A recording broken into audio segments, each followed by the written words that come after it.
Ертеде бір шал мен кемпір өмір сүріпті. Бір күні шал кемпіріне: «Бүгін маған дәмді бауырсақ пісіріп берші», депті. «Ұн жоқ қой, бауырсақты неден жасаймын?» дейді кемпір. «Қаптың түбін қағып көр, бәлкім жетер», деп жауап береді шал. Кемпір қаптың түбін қағып, 2 уыс ұн жинап алады. Оған қаймақ қосып, қамыр илейді. Домалақтап жайып, ыстық майға қуырады. Піскен бауырсақты терезе алдына қойып суытады. Біраздан соң бауырсақ жалығып, терезеден домалап, жерге түсіп кетеді де, жолмен домалап қаша жөнеледі. Сөйтіп бауырсақ орманға жетеді. Алдымен ол қоян жолықтырады.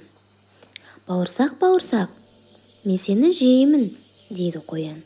«Мені жеме, мен саған ән айтып берейін», дейді бауырсақ. «Мен бауырсақ, бауырсақ», деп әндетіп қояннан қашып кетеді. Кейін оны қасқыр жолықтырады. Бауырсақ тағы да ән айтып, қасқырдан да құтылады. Сосын аюға кездеседі. Аюдан да әнмен құтылып кетеді. Осылайша бауырсақ өзін өте ақылды сезінеді. Бірақ жолда қу түлкі кездеседі. «Амансың ба, бауырсақ? Қандай әдемі болып кетіпсің», дейді түлкі. Бауырсақ мақтанып ән айта бастайды. «Дауысың жақсы екен», дейді түлкі. «Бірақ менің құлағым нашар естиді. Тұмсығыма отырып айтшы». Мақтауға алданып қалған бауырсақ түлкінің тұмсығына шығады. Сол сәтте қу түлкі бауырсақты жеп қояды.